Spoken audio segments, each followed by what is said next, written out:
Jumpa dengan saya surat Efesus, saudara. Efesus, kita lihat Alkitab kita masing-masing.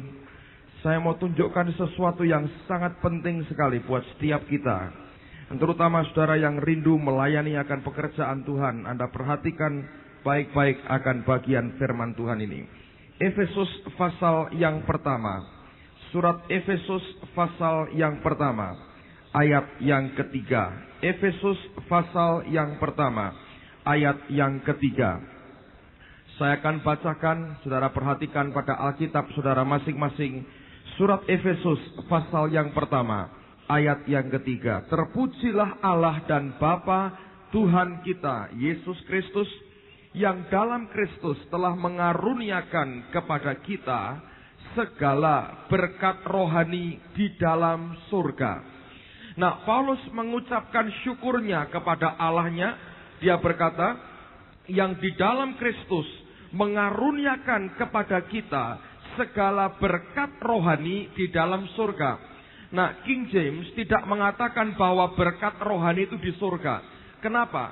Kalau dikatakan segala berkat rohani itu datangnya dari surga, selama kita hidup di dunia, engkau dan saya tidak akan bisa menerima akan berkat rohani. Itu ditujukan bagi mereka yang sudah mati dan akan ke surga kelak, lalu barulah mereka menerima setiap berkat rohani. Tetapi terjemahan yang lebih tepat, yang lebih akurat berbunyi begini. Every spiritual blessing, setiap berkat rohani, bukan di surga, tapi dikatakan in the heavenly places, di alam surgawi.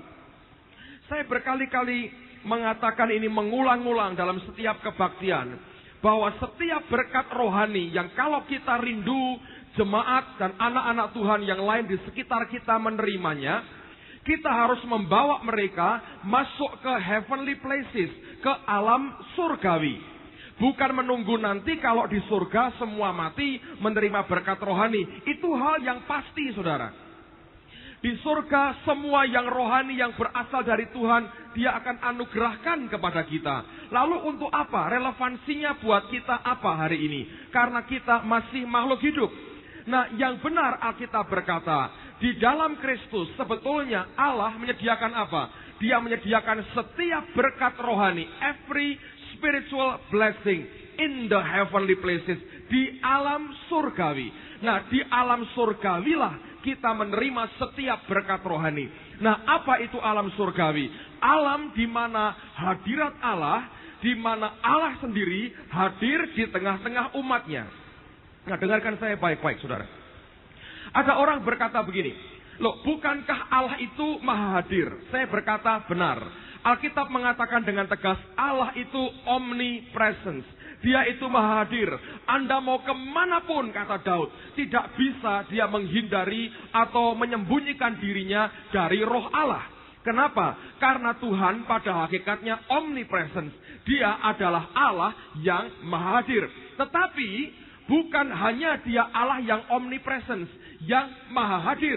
Tetapi juga kalau kita membaca Alkitab, ada banyak bagian yang Alkitab sendiri tunjukkan kepada kita, kehadiran Tuhan itu bukan sekedar karena Dia maha hadir, tetapi kehadiran yang dimanifestasikan, yang dinyatakan, yang mampu ditangkap oleh indera manusiawi kita. Kalau Allah maha hadir, semua orang berkata begitu. Oh ya, saya berkata jujur kepada saudara, banyak pemimpin pujian, banyak song leader berkata begini, mari kita masuk ke hadirat Tuhan. Saya seringkali joke, saya sekali bergurau, dan saya berkata begini, orang itu seringkali hanya latah dengan perkataannya, mari kita masuk hadirat Tuhan. Lalu yang diajak masuk, termasuk yang ngajak juga, nggak tahu masuknya kapan. Lalu sampai mereka pulang keluar dari gereja, tidak tahu juga, apakah aku masih di dalam hadirat Tuhan, atau aku sudah keluar dari hadiratnya. Kenapa? Karena seringkali hanya kalimat-kalimat klise, kebiasaan yang kita ucapkan. Mari kita masuk dalam hadirat Tuhan. Padahal sebetulnya, seperti yang saya katakan kemarin, sebelum Tuhan datang yang kedua kali, akan ada masa panen besar, tuaian yang sangat besar, termasuk Kedar dan Nebayot akan diselamatkan. Dan bukan hanya itu, Bahkan bangsa-bangsa lain akan datang menyembah kepada Yesus Tuhan sebagai juru selamat, sebagai raja, sebagai Tuhan mereka. Mengapa sampai bisa terjadi demikian? Pada Yesaya 60 ayat yang pertama dikatakan, kemuliaan Tuhan terbit atasmu. Kata kemuliaan dari kata Ibrani kabot, yang artinya His visible splendor. Kemuliaan keanggunan yang visible, yang mata jasmani kita mampu menangkapnya. Saya uraikan panjang lebar. Nah, yang saya mau katakan malam hari ini, apa itu heavenly places? Itu tempat di mana Allah, kehadirannya itu dimanifestasikan begitu rupa, sampai orang akan berkata, Jehovah Shammah, Jehovah is there, Allah ada di sana. Nah, sebagai contoh, lihat bagaimana Salomo. Mari buka bersama dengan saya 2 Tawarikh pasal yang kelima. Kitab 2 Tawarikh pasal yang kelima, ayat yang ke-13 dan ayat yang ke-14. Lalu sambung dengan pasal 6, ayat pertama sampai dengan ayat yang ketiga. 2 Tawarikh pasal 5, ayat yang ke-13 dan 14. Alkitab berkata demikian. Lalu para peniup nafiri dan para penyanyi itu serentak memperdengarkan paduan suaranya untuk menyanyikan puji-pujian dan syukur kepada Tuhan. Mereka menyaringkan suara dengan nafiri, ceracap, dan alat-alat musik sambil memuji Tuhan dengan ucapan, sebab Ia baik, bahwasanya untuk selama-lamanya kasih setianya. Dan kemudian dikatakan selanjutnya pada kalimat berikutnya, pada ketika itu, yakni rumah Tuhan dipenuhi awan, sehingga imam-imam itu tidak tahan berdiri untuk menyelenggarakan kebaktian oleh karena awan itu, sebab kemuliaan Tuhan memenuhi rumah Allah. Pasal 6 ayat yang pertama. Pada waktu itu berkatalah Salomo, Tuhan telah memutuskan untuk diam dalam kekelaman. Sekarang aku telah mendirikan rumah kediaman bagimu, tempat engkau menetap selama-lamanya. Ayat berikutnya. Kemudian, perhatikan ini. Kemudian berpalinglah raja, lalu memberkati seluruh jemaah Israel, sedang segenap jemaah Israel berdiri. Nah, dengar saya baik-baik, saudara. Salomo tidak langsung memberkati jemaat Tuhan. Kenapa? Yang ditunggu Salomo apa? Salomo menunggu akan manifestasi kehadiran Tuhan yang dia dambakan. Nah, ketika para imam menaikkan pujian kepada Allah, Alkitab berkata, maka rumah itu dipenuhi dengan awan. Dan para imam tidak tahan lagi untuk berdiri. Orang mengalami sampai tersungkur, slain in the spirit, slain in the presence of God. Tersungkur, tergeletak di dalam hadirat Allah. Dan pada waktu Salomo mengerti hadiratnya di tengah-tengah mereka, sesuatu yang visible, yang nampak, yang dirasakan, yang orang tidak bisa memungkiri lagi dan berkata, Allah di situ. Alkitab berkata, langsung ia berbalik, ia menghadap ke jemaat, dia mengangkat tangannya, dan dia memberkati akan umat Tuhan. Dengar saudara, kenapa? Karena Salomo tahu, setiap berkat rohani itu ada in the heavenly places, di alam surgawi. Nah, banyak orang Kristen, banyak anak Tuhan yang menggunakan kalimat hadirat Tuhan sebagai latah, kebiasaan, dan tidak pernah tahu apa arti hadirat Tuhan yang sebenarnya. Tapi yang Alkitab tunjukkan dan ajarkan buat kita adalah setiap berkat rohani hanya bisa disediakan Allah di alam surgawi. Kalau kita tidak belajar untuk tinggal, masuk, dan hidup di dalam hadirat Allah, kita kehilangan begitu banyak hal yang luar biasa yang sebetulnya Allah sediakan buat kita. Contoh berikutnya, buka Ulangan pasal yang ke-10 ayat yang ke-8. Saudara yang rindu melayani pekerjaan Tuhan, dengar baik-baik akan ayat ini. Ulangan 10 ayat yang ke-8. Ulangan pasal 10 ayat yang ke-8. Alkitab berkata demikian. Pada waktu itu Tuhan menunjuk suku Lewi untuk mengangkut tabut perjanjian Tuhan, untuk bertugas melayani Tuhan dan untuk memberi berkat demi namanya sampai sekarang. Dalam bahasa Inggrisnya sedikit beda, dikatakan Allah memilih mereka untuk mengangkut tabut Tuhan.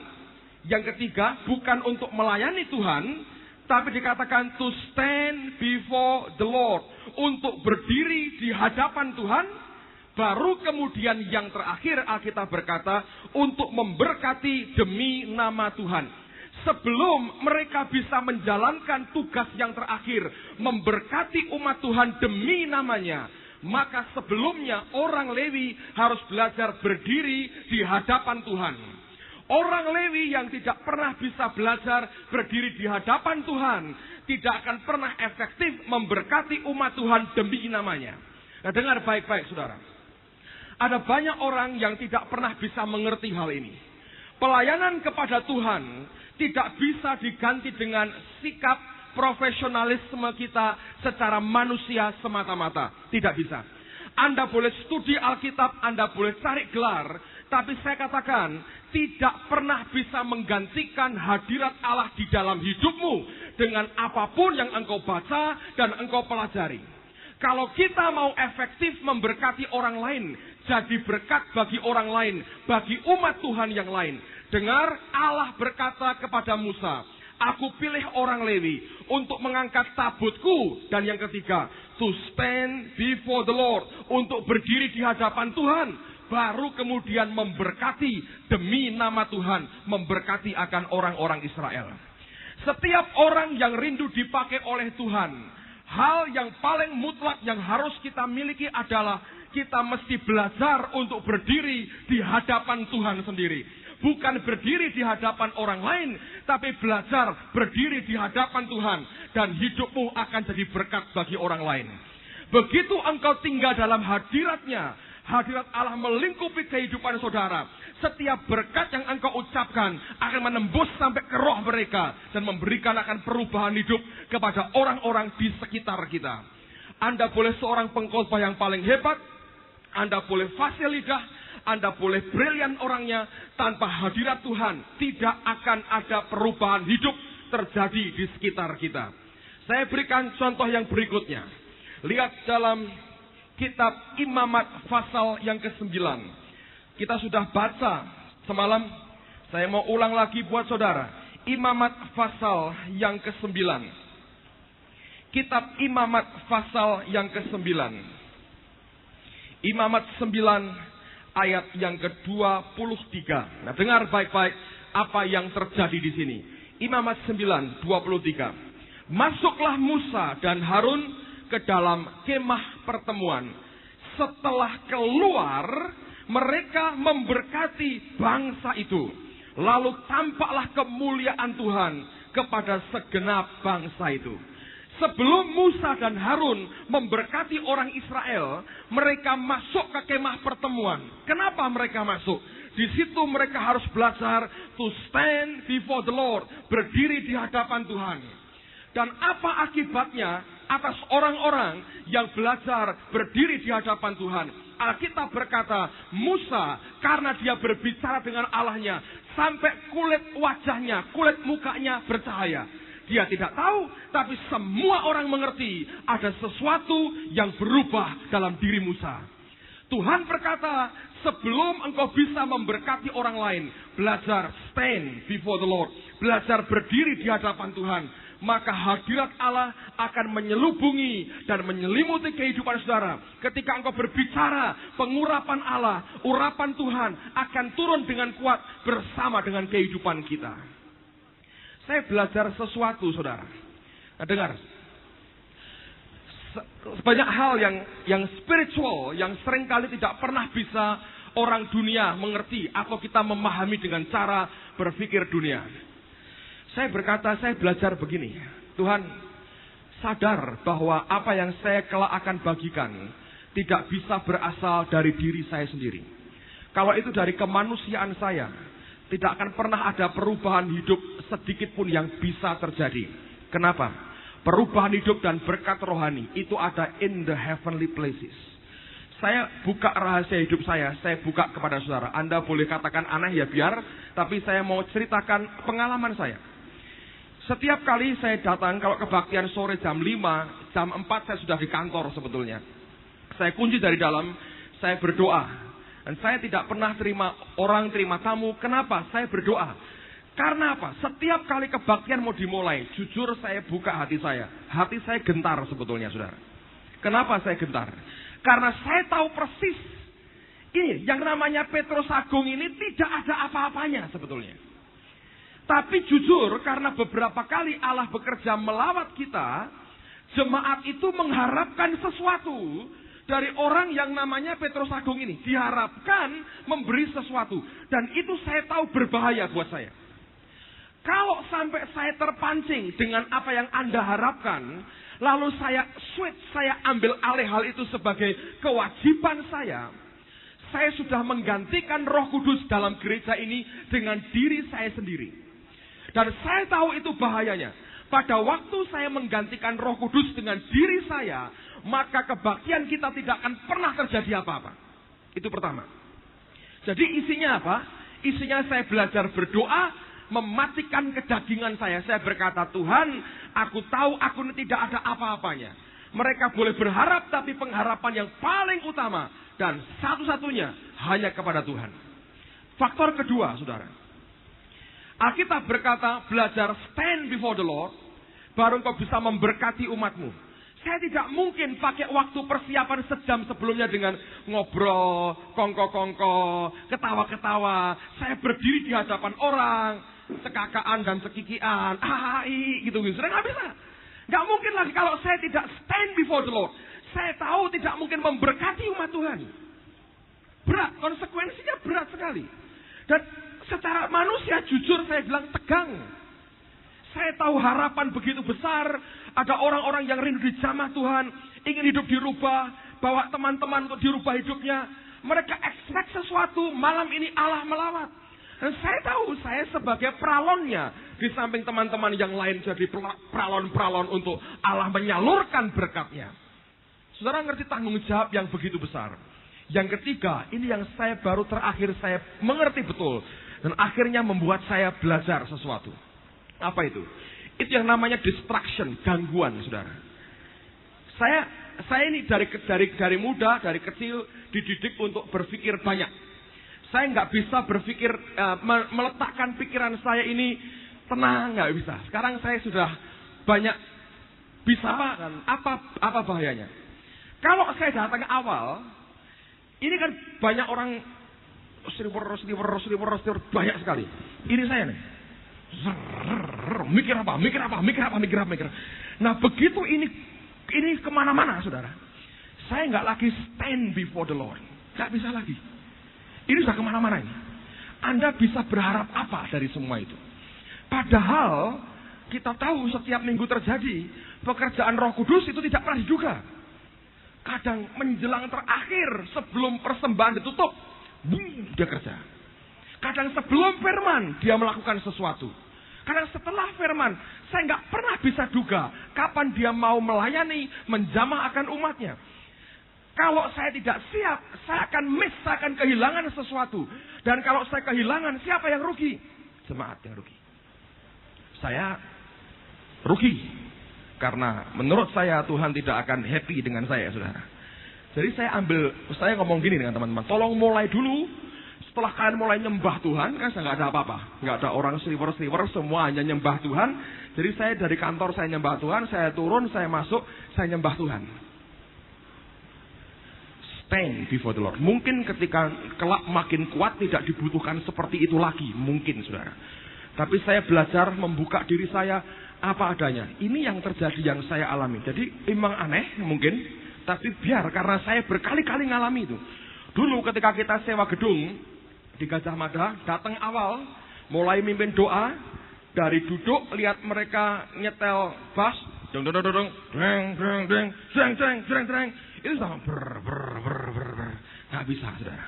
Yang kalau saya bisa persiapan secara manusiawi, saya khotbah dengan bahan-bahan materi yang saya kuasai dengan pikiran saya, itu gampang sekali. Tidak usah begitu-begitulah, tinggal ngomong, selesai dan kelar dan selesai. Lebih enak sebetulnya. Tapi ketika dia bawa seperti itu, saya ngerti tanggung jawab setiap pelayan Tuhan adalah membawa hadirat Allah itu ada di tengah-tengah kita.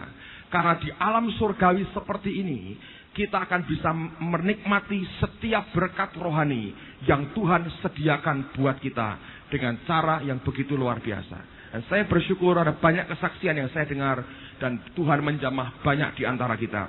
Dan saya mau katakan sekali lagi, itu yang kita harus mengerti.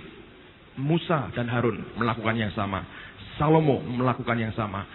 Every spiritual blessing in the heavenly places. Ngerti saudara?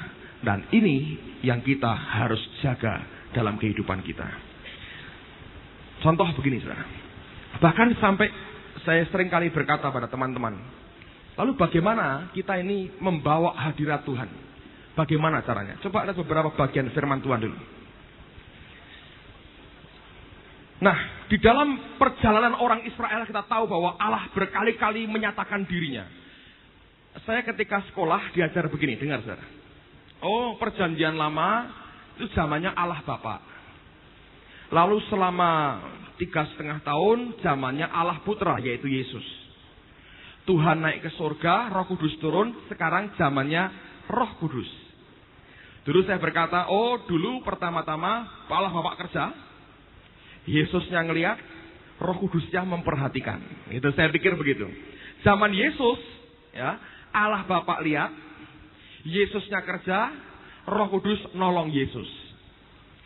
Zaman Roh Kudus, saya pikir Allah Bapa lihat, Yesus memperhatikan, Roh Kudus kerja sendirian. Saya pikir begitu karena diajar begitu. Ternyata saya temukan cara dan pikiran seperti itu keliru, saudara.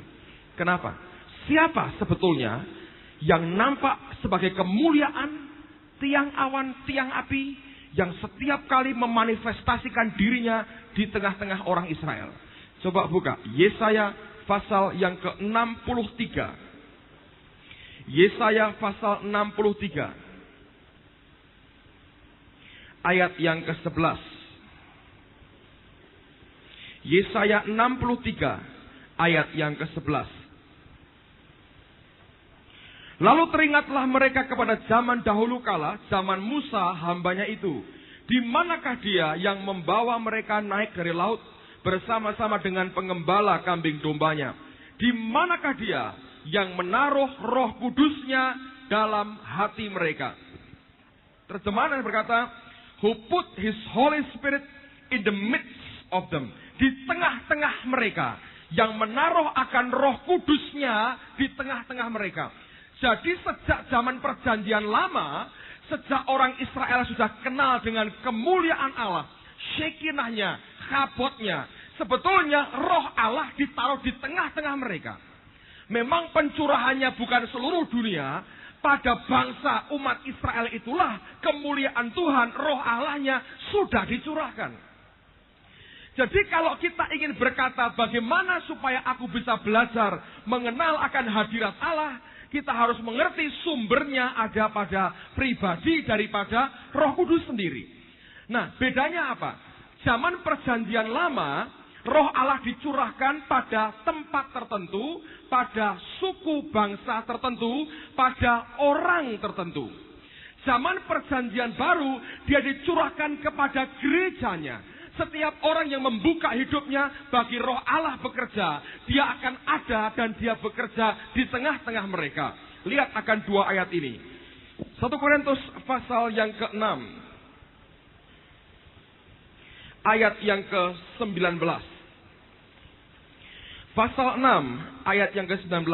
Alkitab berkata, atau tidak tahukah kamu bahwa tubuhmu adalah bait Roh Kudus yang diam di dalam kamu? Roh Kudus yang kamu peroleh dari Allah, dan bahwa kamu bukan milik kamu sendiri. Kalau zaman perjanjian lama, dengar baik-baik. Di antara umat Israel, kemuliaannya begitu luar biasa, itu pekerjaan Roh Kudus. Allah Bapa yang menaruh Roh Kudusnya di tengah-tengah mereka. Sekarang, Roh yang mulia itu ada di dalam kita, saudara. Bayangin, hanya kenyataannya, kita tidak lebih mulia dari apa yang pernah terjadi zaman perjanjian lama ataupun zaman gereja yang mula-mula. Yang keliru bukan Roh Kudusnya, ada kemunduran dari kita sebagai gereja. Nah, lihat kemudian apa yang Paulus katakan. 2 Timotius pasal yang pertama. 2 Timotius pasal yang pertama. Ayat yang ke-14. Peliharalah harta yang indah yang telah dipercayakannya kepada kita oleh Roh Kudus yang diam di dalam kita. Roh Kudus itu diam di dalam kita. Bayangkan, Roh yang pernah menyatakan kemuliaan Allah begitu besar, yang pernah membungkus Petrus dengan halimun daripada kemuliaan Allah. Alkitab berkata dia juga tinggal di dalam kita. Tapi mana hasilnya? Mana manifestasinya? Nggak ada. Yang keliru siapa? Pasti gereja Tuhan. Bukan Roh Allahnya, karena dia benar. Dia pernah membuktikan dia begitu eksis, dia begitu nyata, dia begitu real. Janji Allah jelas, His visible splendor akan dinyatakan di tengah-tengah kita. Tapi sampai hari ini, mana kenyataannya? Saya percaya ini berita buat gereja Tuhan. Tuhan akan bawa gerejanya masuk dalam kemuliaan dan hadirat yang seperti itu. Satu ayat lagi untuk membuktikan. Markus pasal yang pertama. Ini dialami oleh Yesus. Markus pasal yang pertama.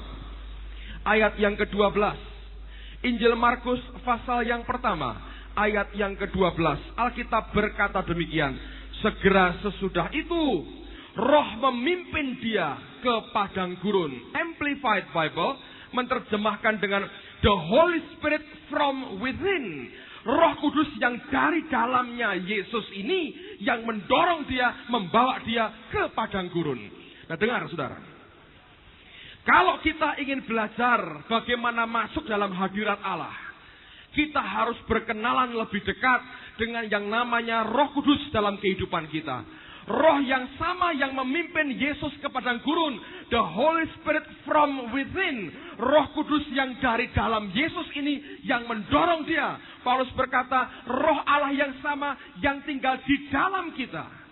Kalau kita bandingkan kemuliaan Allah perjanjian lama dan kemuliaan itu sekarang tinggal di dalam kita, kenyataan membuktikan hari ini kita belum apa-apanya.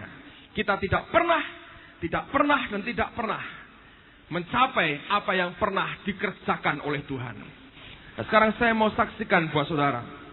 Saya bagikan pengalaman selama setahun lebih bergaul dengan dia. Saya belajar dari cara yang paling simple, seperti yang saya sampaikan kemarin. Ketika Roh Kudus berbicara kepada saya dan mata saya lihat dia jalan kemana, dia jalan saya lihat. Dia berkata begini, tidak semua hal yang baik yang kamu berikan kepadaku itu sesuai dengan hatiku, pas dengan hatiku. Dan tiba-tiba saya sadar sesuatu, saudara. Seringkali kita ini memberikan apa-apa yang kita sendiri anggap baik, tapi belum tentu itu pas dengan hati Tuhan. Saya pernah beri contoh begini, misalnya, saya tidak suka baju batik misalnya ya. Satu kali saya berulang tahun, tanggal sekian, bulan sekian, saya berulang tahun. Istri saya tahu, oh besok suamiku ulang tahun. Kalau dia mengasihi saya, dia bukan hanya mencarikan apa yang baik menurut dia, tapi dia akan cari apa yang baik yang menurut saya juga itu baik. Misalnya, saya ini nggak suka baju batik. Sehari sebelum saya ulang tahun, dia pergi ke toko dan dia lihat baju batik yang bagus dan mahal sekali. Dan dia tahu saya nggak suka baju batik. Tetapi dia berkata, mestinya baik kalau dia pakai baju batik ini. Dia beli, puluhan ribu dia bayar. Dia beli baju batik untuk saya. Pada hari ulang tahun saya, dia bawa baju batik itu kepada saya. Dan dia berkata, ini adalah hadiah ulang tahun. Ketika saya buka, bagaimana perasaan saya? Oh ya, saya menghargai. Tetapi, ada tetapinya, saudara. Kira-kira berapa kali saya pakai? Sekali. Ya pas ulang tahun itu saya pakai. Saya bilang, bagus. Untuk nyenangkan dia aja. Terus setelah itu, pakai lagi nggak?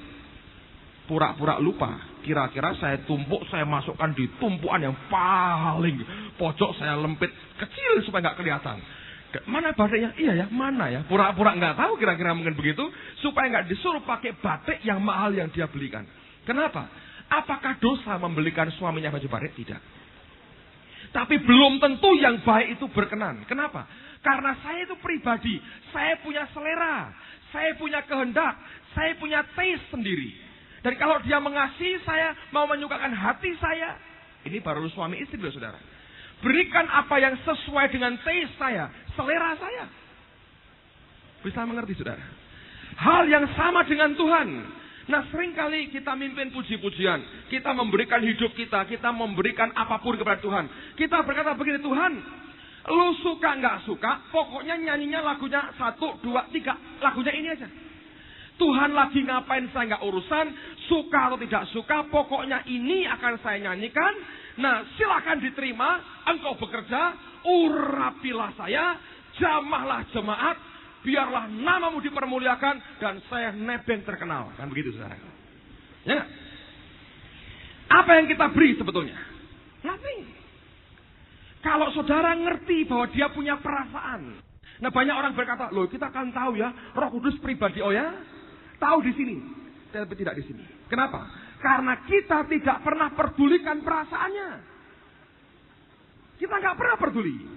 Kita atur ministry kita seperti bisnis. Sesuai yang kita senangi, kita kerjakan apa yang kita sukai. Tanpa peduli akan perasaannya. Saudara, dengar baik-baik. Dia itu pribadi. Dan menurut saya, pribadi yang paling kesepian adalah Roh Kudus. Ngomong terus terang ya, agak sedikit kasar ya. Jadi jongos kita. Buat kongkon-kongkonan. Ya, kalau mau pelayanan, mau pergi, Tuhan lindungi saya. Jaga dengan malaikatmu, muka, belakang, kanan, kiri. Putari malaikat Tuhan. Dan berkati saya. Udah. Terus kerja sendiri. Semau kita. Nanti kalau nggak dapat apa-apa, ngomel. Mau ujian. Tuhan buat saya lulus. Beri hikmatmu Tuhan. Urapi saya. Ujian. Nggak lulus, ngomel-ngomel. Tuhan dimarah-marahin. Ya? Mau pelayanan begitu. Mau khotbah nih. Khotbah apa enaknya ya? Khotbah, ini aja. Nggak urusan. Lupa bahwa itu untuk umat. Harus dari hati Bapaknya di surga. Bukan dari pikiran kita. Nyiapin orek. Kasih begini. Wah ini sudah rapi sekali. Ya Roh Kudus, urapi aku. Saya mau khotbah nih. Urapi. Firman Tuhan. Urapi. Ngomong blok. Nggak ada pengurapan. Bagaimana lu? Nggak diurapi saya gimana? Bayangin saudara. Dan itu Tuhan sendiri. Kita perlakukan seperti itu. Mau main puji-pujian? Mau melayani? Tuhan saya mau nyanyi lagunya ini. Haleluya, hosana, puji Tuhan. Lalala. Maksudnya begitu. Saya mau lagu ini. Udah. Engkau nggak suka atau suka terserah. Susah dengar suara Tuhan susah. Saya mau nyanyi ini ya ini udah. Yang penting apa? Urapi. Urapilah kami. Kalau itu urapi, gitu. Nah, kalau saudara goyang-goyang sedikit, nah ini dia urapan. Dipakai aja, saudara. Dan itu yang dia katakan kepada saya. Engkau tidak pernah bisa pakai aku, tapi aku yang harusnya pakai engkau. Ngerti, saudara? Nggak bisa lagi. Belajar mengerti akan perasaannya. Hanya dengan cara itu, saudara akan belajar membawa hadirat Tuhan turun di tengah-tengah kita. Ada satu rahasia saya mau buka buat saudara. Dari mana sebetulnya heavenly places itu bisa terjadi? Coba lihat Matius pasal yang ke-6. Matius pasal yang ke-6. Ayat yang ke-10. Matius 6 ayat yang ke-10. Dengar. Datanglah kerajaanmu, jadilah kehendakmu. Kerajaannya datang. Heavenly places, alam surgawi terjadi pada saat kehendaknya jadi, saudara. Dan itu yang kita harus belajar. Kami belajar dari kebaktian ini lewat pujian penyembahan. Saya sering kali berkatakan berulang-ulang kepada teman-teman, belajar meraba akan hati Bapamu. Ini sebetulnya simpel sekali. Saya bagi sedikit ya saudara. Ketika Anda naikkan satu pujian, ketika kita belajar, katakan kita berkata, Tuhan aku nggak ngerti apa-apa. Tapi kita belajar, kita berdoa. Apa Tuhan yang Engkau ingin aku naikkan di hadapan-Mu? Kadang-kadang Tuhan mau kita menyembah. Kadang dia mau kita bersorak-sorai. Kadang dia mau kita bersyafaat. Enggak tahu apa yang dia suka. Beri apa yang dia suka. Pada saat Anda belajar, dari pengalaman saya biasanya begini. Kalau saya naikkan pujian, apa yang saya rasa Tuhan bicara, karena kita ini belajar, semua kita belajar, mencoba mengerti apa yang dia mau kerjakan. Biasanya, ketika lagu dinaikkan, saudara, itu bisa ketara, apakah itu dari Tuhan atau bukan. Kalau Anda peka, Anda akan tahu. Ketika itu lagu dinaikkan, berat.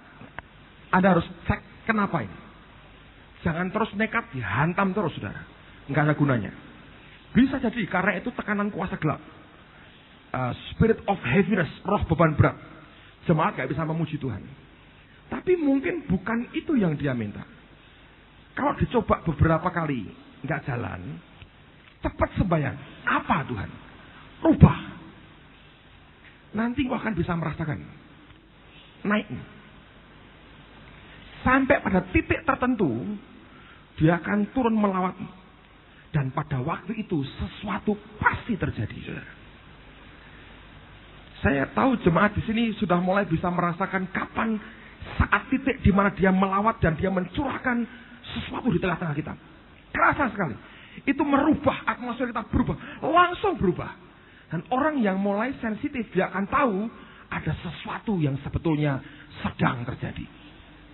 Nah, besok saya akan sampaikan bagaimana Anda bisa tangkap itu ketika rohnya dicurahkan di tengah-tengah kita pada saat tertentu.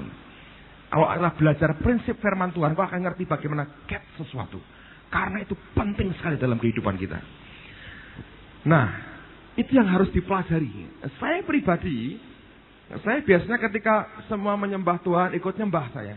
Tapi roh saya belajar kontak dengan dia. Apa yang sebetulnya dia mau.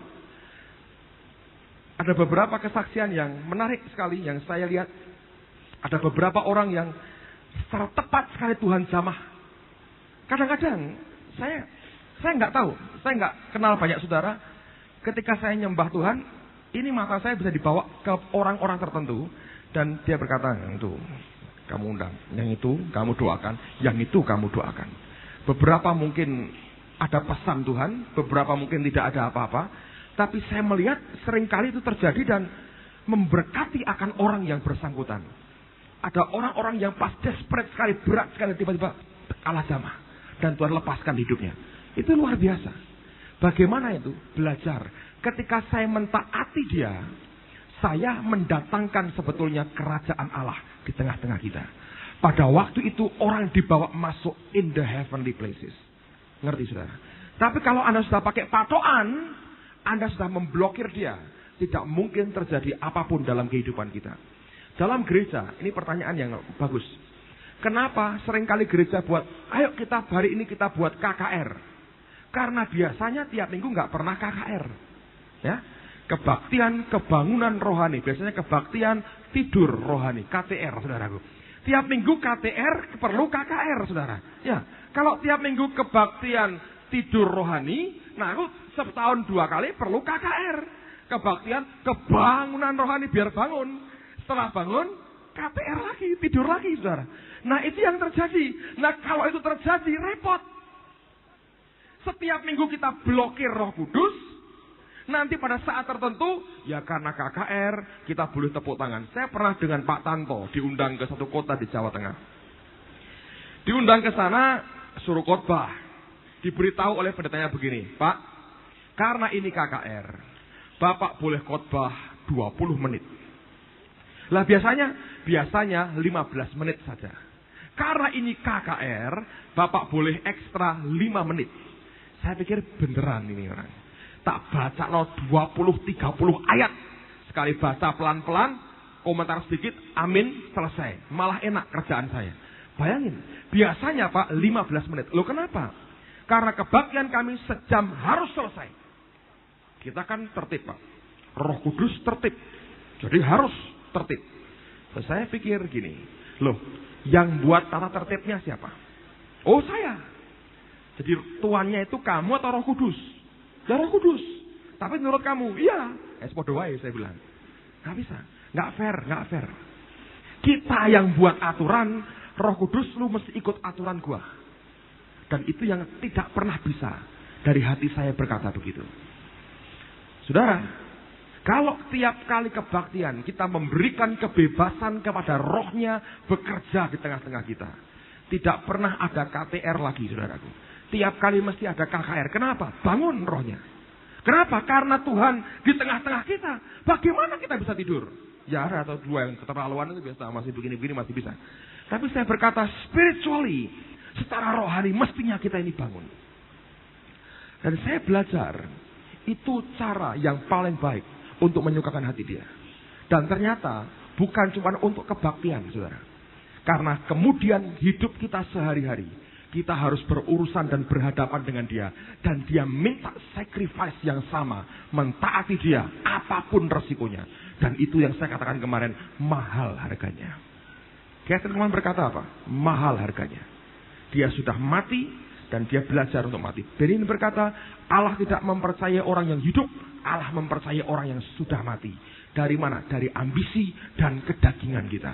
Kalau kita bisa tangkap dengan roh kita, saya percaya sesuatu yang beda akan melanda kehidupan kita. Kalau Anda belajar bergaul dengan Roh Kudus, to stand before the Lord, engkau bisa memberkati akan umat Tuhan. Cuma satu syaratnya, belajar untuk mentaati dia dengan segala hal yang Allah akan kerjakan di tengah-tengah kita. Saya mau teruskan sampai habis, baru kita lihat video sama-sama, saudara. Hanya beberapa ayat lagi. Nah sekarang bagaimana? Lihat sama-sama. 1 Korintus pasal yang kedua, ayat yang ke-9 sampai dengan ayat yang ke-16. 1 Korintus pasal 2 ayat 9 sampai 16. Tetapi seperti ada tertulis, apa yang tidak pernah dilihat oleh mata dan tidak pernah didengar oleh telinga dan yang tidak pernah timbul dalam hati manusia, semua yang disediakan Allah untuk mereka yang mengasihi Dia. Karena kepada kita Allah telah menyatakan oleh Roh, sebab Roh menyelidiki segala sesuatu, bahkan hal-hal yang tersembunyi dalam diri Allah. Siapakah gerangan di antara manusia yang tahu apa yang terdapat di dalam diri manusia, selain roh manusia sendiri yang ada di dalam dia? Demikian pula lah tidak ada orang yang tahu apa yang terdapat di dalam diri Allah selain roh Allah. Kita tidak menerima roh dunia, tetapi roh yang berasal dari Allah, supaya kita tahu apa yang dikaruniakan Allah kepada kita.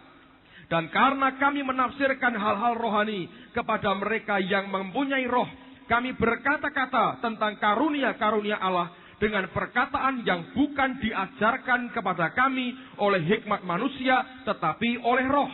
Tetapi manusia duniawi tidak menerima apa yang berasal dari roh Allah, karena hal itu baginya adalah suatu kebodohan, dan ia tidak dapat memahaminya, sebab hal itu hanya dapat dinilai secara rohani. Tetapi manusia rohani menilai segala sesuatu, tetapi ia sendiri tidak dinilai oleh orang lain. Sebab siapakah yang mengetahui pikiran Tuhan sehingga ia dapat menasihati dia? Tetapi kami memiliki pikiran Kristus. Alkitab berkata, hanya roh Allah yang tahu apa yang ada di dalam hati Bapa di surga. Kalau kita belajar bergaul dengan dia, kita akan tahu apa yang Bapa inginkan dan Bapa kehendaki. Ketika kita mengerjakan apa yang dia inginkan, itu akan membuat kerajaannya datang di tengah-tengah kita. Saudara, saya beberapa kali buat kesalahan. Yang paling fatal itu bulan lalu atau 2 bulan lalu.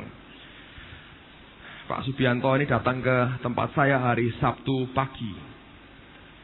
Lalu dia dapat pesan Tuhan dan dia berkata begini, besok Pak Agung akan Tuhan bawa sampai ngerti orang ini sakitnya apa.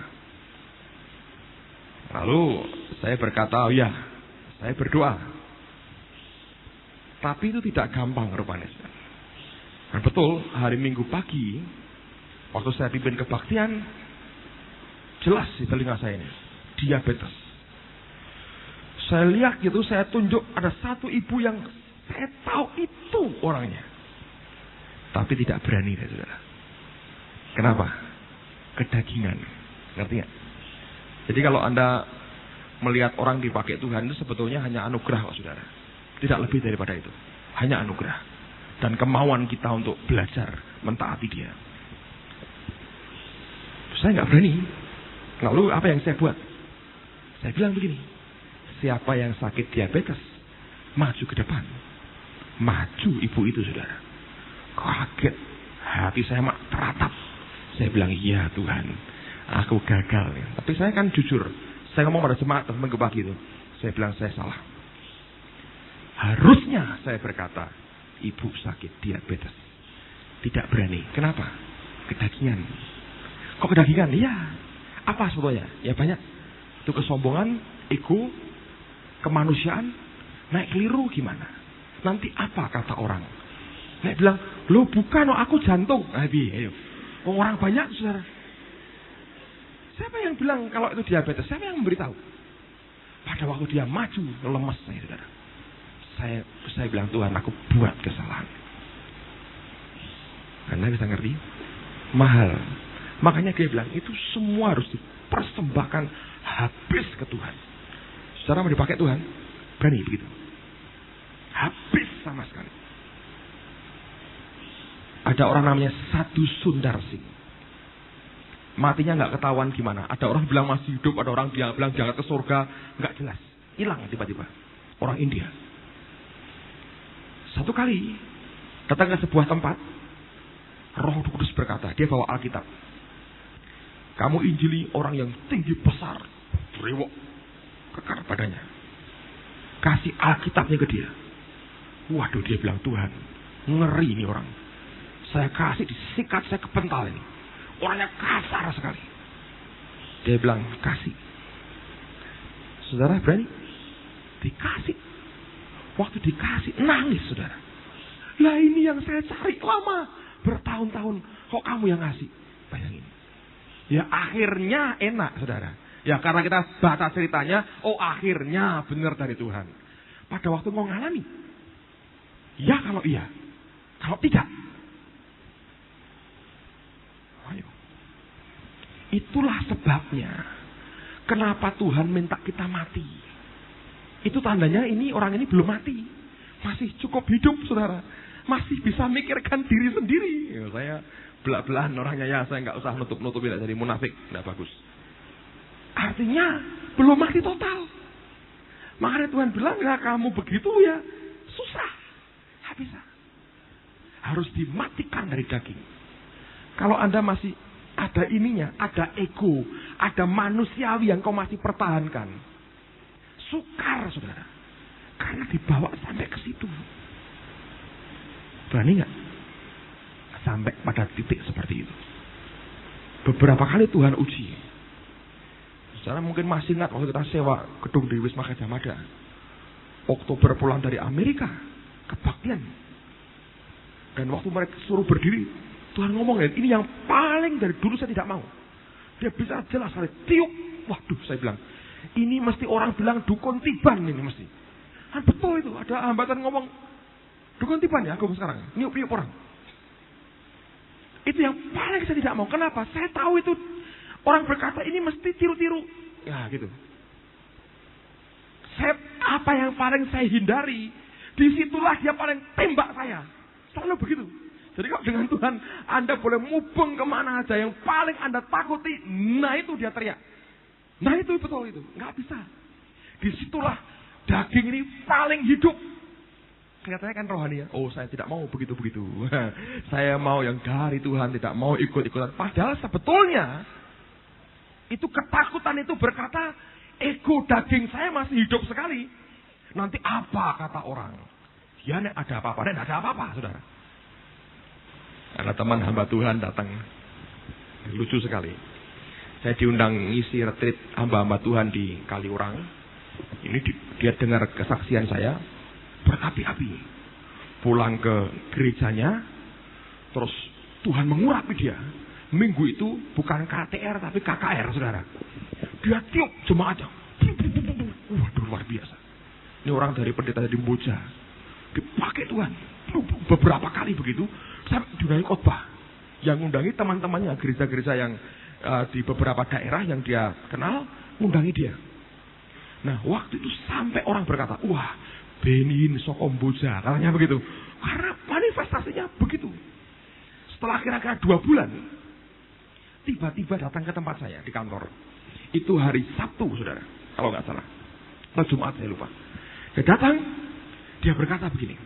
Pak, wah ini gawat ini. Kenapa? Hari Minggu ini saya diundang KKR di satu kota. Temanya apa? Roh Kudus. Bagus lah, saya bilang. Saya cerita pengalaman rohaninya. Setelah Bapak khotbah itu saya mengalami dibakar. Lalu saya begini. Luar biasa, Pak. Sampai orang nyebut saya Benin soko Mboja, katanya gitu. Lalu kemudian terus gimana? Lah ini repotnya, Pak. Seminggu ini macet total. Tumpangi tangan tidak jatuh.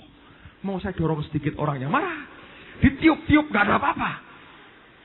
Dia panik. Lah ini minggu ini saya khotbah Roh Kudus. Ini macet, Pak. Tolong di stop lagi didoakan. Loh kok ada macet ya? Loh, saudara. Kok bisa macet? Saya belajar sesuatu, saudara. Gini ya, dengar baik-baik. Semua itu dasarnya si iman. Dengar ya, gini caranya. Saya mau jelaskan dengan cara segamblang mungkin. Begini, saudara. Hidup kita ini seperti pompa tangan. Merek Dragon. Tahu? Yang harus pancing dulu, baru air di bawahnya nyedot keluar. Dengan Tuhan, saudara harus nyumber dulu dalam rohmu. Yesus berkata, barang siapa percaya, out of his belly, dari dalam perutnya, akan keluar aliran-aliran air hidup. Yang dimaksudkannya adalah Roh Kudus. Itu nyumber. Alkitab berkata, Paulus berkata, Roh Kudus itu menguatkan manusia roh kita dengan powernya dia. Dia strengthen our inner man, menguatkan manusia roh kita. Jadi tinggalnya di roh kita. Itu merupakan sumber mata air yang nyemprot, memancar keluar, berbual-bual. Nah, kalau dalam rohmu bisa memancar, berbual-bual, di dalam kan ada sumurnya, airnya banyak.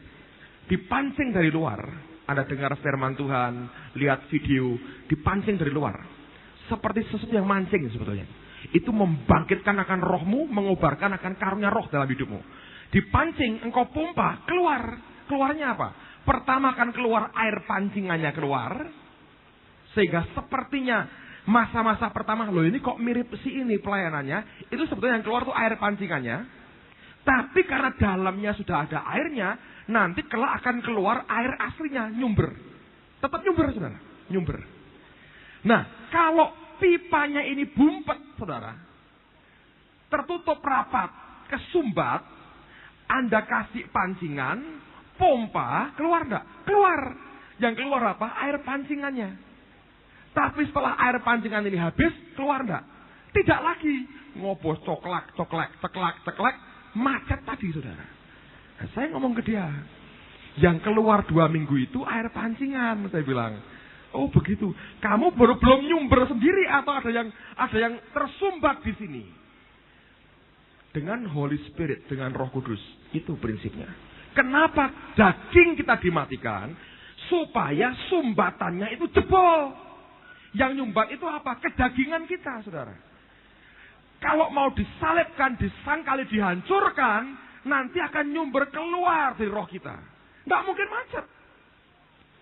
Ngerti nggak, saudara?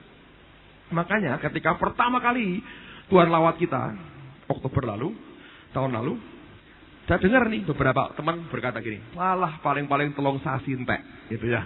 Nanti kan balik seperti biasa. Karena apa? Dulu pernah terjadi. Ada hamba Tuhan dari luar kota datang, diajari, kita dipakai Tuhan ini luar biasa. Tumpang tangan orang geblak, gitu, jatuh strain in the spirit. Nah, saya tertarik kan, dengar begitu, wah. Lalu dia, siapa mau didoakan? Maju ke depan untuk orang-orang. Nah ini teman hamba Tuhan ini mulai doakan, saudara. Ketika dia numpangi tangan, nggak terjadi apa-apa. Lalu saya bilang, saya pengen coba, gitu. Terus saya bilang, Pak, boleh saya bantu? Oh ya, silahkan, gitu. Saya tumpangi tangan, jatuh, terus sampai heran, kok aku nggak bisa, saya ngajari malah nggak bisa. Ini orang belum apa-apa kok malah bisa. Terus saya pikir, wah sakti ya saya. Saya lihat tangan saya ini, wah sakti. Siapa berani? Ya kan? Tangan ini luar biasa. Ngeblak. Muhammad Ali aja perlu sekian ronde, saya nggak perlu. Wah sakti. Saya pikir punya saya, saudara. Saya pikir begitu gagah. Lupa itu barang pancingan. Agak banyak pancingannya. Tahan 3 minggu. Tiap minggu. Iya. Sakti. Minggu keempat. Tidak ada apa-apa. Dorong sedikit. Ngamuk orangnya. Laporkan. Pak, anak-anak Semarang numpangi tangan dorong. Ya saya bilang ya sedikit. Ya udah jatuh ya saya. Dorong sedikit gitu. Tapi itu artinya macet di dalamnya, saudara. Kenapa? Nggak nyumber di dalam. Terakhir waktu saya tahu itu, saya bilang tidak boleh terulang lagi. Dan saudara sekalian, itu berakibat seperti itu. Nah, roh Allah di dalam kita mengerti apa yang dalam hati Bapamu di surga. Dan itu yang membuat akhirnya kita bisa mengikuti akan apa yang Tuhan sebetulnya inginkan dalam kehidupan kita. Ngerti saudara? Yang terakhir, sebelum kita lihat video sama-sama. Roma pasal yang ke-8. Roma 8 ayat 26 sampai dengan ayat yang ke-28. Roma 8, 26. Demikian juga Roh membantu kita dalam kelemahan kita, sebab kita tidak tahu bagaimana sebenarnya harus berdoa, tetapi Roh sendiri berdoa untuk kita kepada Allah dengan keluhan-keluhan yang tidak terucapkan. Dan Allah yang menyelidiki hati nurani mengetahui maksud roh itu. Bahasa Inggrisnya, mengetahui pikiran daripada roh itu. Yaitu bahwa ia sesuai dengan kehendak Allah berdoa untuk orang-orang kudus. Kita tahu sekarang bahwa Allah turut bekerja dalam segala sesuatu untuk mendatangkan kebaikan bagi mereka yang mengasihi Dia, yaitu bagi mereka yang terpanggil sesuai dengan rencana Allah. Nah, banyak orang Kristen menafsirkan ayat 28 ini keliru. Kalau kita ngalami semuanya, kita bilang, oh ya Allah bekerja bersama-sama. Kamu kecelakaan mati, oh ya Allah bekerja bersama-sama membunuh kamu gitu. Jadi semua digitukan, Allah kerja sama-sama. Sebetulnya bukan. Konteksnya adalah roh Allah meraba hati Bapa, kemudian membocorkan rahasia hati Bapa itu kepada kita. Kita mengerjakan atau mendoakan, lalu terjadi, saudara. Dan itu artinya Allah bekerja sama dalam segala sesuatu, mendatangkan kebaikan buat kita. Dia yang mengerti, yang bisa meraba hati Bapa di surga. Kalau saudara belajar seperti itu, hasilnya luar biasa, saudara. Amin.